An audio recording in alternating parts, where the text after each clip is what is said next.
All right, so there's still a couple things we need to tackle. One is this corner here. The browser is automatically adding this to allow the user to resize this. Even though it's not part of our mockup, I think this is still a useful usability thing. Sometimes people have a lot to write and they want to be able to see it all at once. And so this gives them the opportunity to do that. The second thing is that we want this text to show up here. However, if we add it straight to the form, so I'm going to jump back over to our index.html, and between the opening and closing text area tag, I'm going to add comments here, and I'll save it, go back to the browser and refresh. If somebody goes to edit this, what they're going to have to do is select all of this text to remove it first, and then enter what they want, which isn't really what we would expect. We would expect to be able to click, and as soon as we clicked in this element, the comments, add comments here would go away. So luckily there's an attribute we can use to add temporary text that will be removed as soon as we start typing. Now if we jump over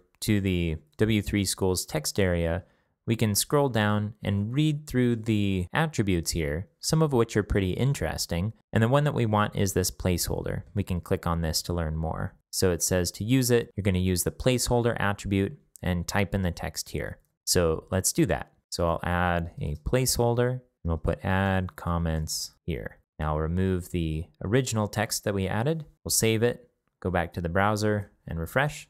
Nice. This even lightened the text a bit so that when we actually start typing, we'll have something darker so we can tell which text is placeholders and which is our own text. Now the final thing to get our styling lined up here is that it appears as if there's a little bit of letter spacing going on here that's not going on here. So let's play with that for a minute.